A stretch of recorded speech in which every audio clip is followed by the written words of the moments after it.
आसिला आउ एक government scheme जो सरकार प्रति मासरे देउछंती 1000 टंका। उठांतु लाभ करंतु आवेदन। तेबे आसंतु कौन आछि संपूर्ण अपडेट जानिबा। किंतु ता पूर्वरु जदि आपण माने एजे हम चैनल को सब्सक्राइब करनांती ताहले एबे सब्सक्राइब करी पाखर दिया बेल आइकन दबाई ऑल उपरे क्लिक कर दियंतु। छात्र छात्री हुअंतु कि साधारण जनता प्रति वर्ग पाई भिन्न भिन्न योजना कार्यकारी करुछंती सरकार।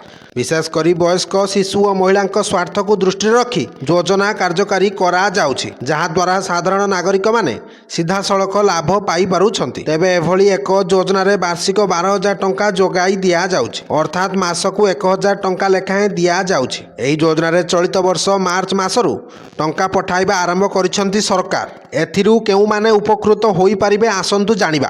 तेबे चलित वर्ष मार्च 10 तारिखरु एही योजना रे महिला को टंका मिलिबा आरंभ होइतिला। एहाकु नै अर्थमंत्री स्वतंत्र भाव में सांबादिक सम्मेलन करी सूचना देइथिले।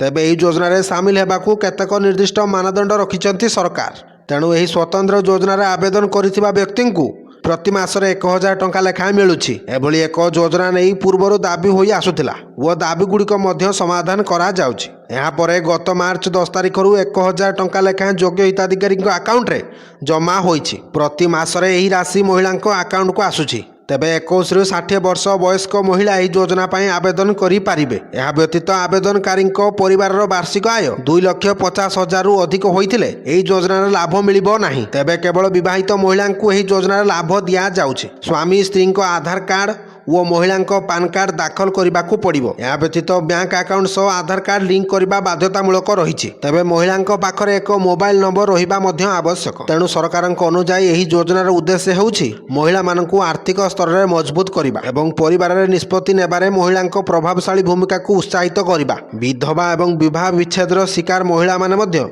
एही योजना पाई आवेदन करि पारिबे। तेबे जदि ए विषय अधिक तथ्य जानिबा को चाहुचंती ताहले आपनक निकटरे थिबा जनसेवा केंद्र जाई जोगाजोग करंतु। Bureau report Odisha news.